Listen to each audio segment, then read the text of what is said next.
One word for Prashant sir for me would be a perfectionist. પ્રશાંત સરને હું જાદુગર કહી શકું, કારણ કે એમને મને ડ્રીમ હાઉસ બનાવીને આપ્યું છે.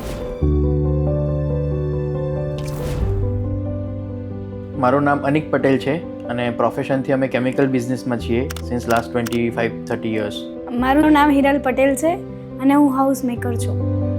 પહેલી મિટિંગની ઇમ્પ્રેશન જ એવી હતી કે એ જે લેવલે બેઠા છે પણ એમનું જે ડાઉન ટુ અર્થ જે છે પ્રશાંત સર, કે પહેલો ઓરા જ એમનો એવો ડિફરન્ટ હતો કે ત્યારથી જ મને એવું કોન્ફિડન્સ આવી ગયો કે ના, if I want to make my dream house I should go with Sayona consultancy.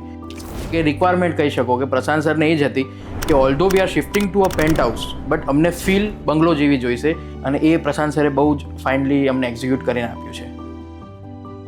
મારું જે ડ્રીમ હાઉસ બન્યું છે ને 110% સારું જ બન્યું છે, અને જે બી ગેસ્ટ આવે છે એ પણ કહે છે બહુ મસ્ત ઇન્ટિરિયર છે અને એકદમ સટલ લુક છે, એટલે મને બહુ જ ગમે છે. એમની એજન્સીસની જે એક્સપર્ટાઇઝ છે, એમનું જે ફિનિશિંગ છે, દેટ વોઝ વેરી એટ પાર, લાઈક એક્સિલન્ટ કહી શકીએ આપણે.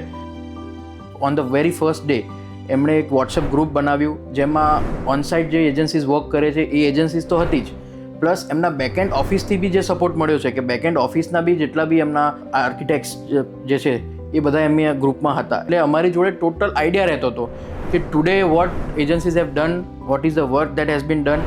એટલે વર્ચ્યુઅલી અમે ઓન સાઇટ ઉપર જ હતા, એટલે એ બહુ જ ફાઇન મને લાગ્યું. જે બીજા આર્કિટેક્ટ્સમાં I don't know whether it is possible or not.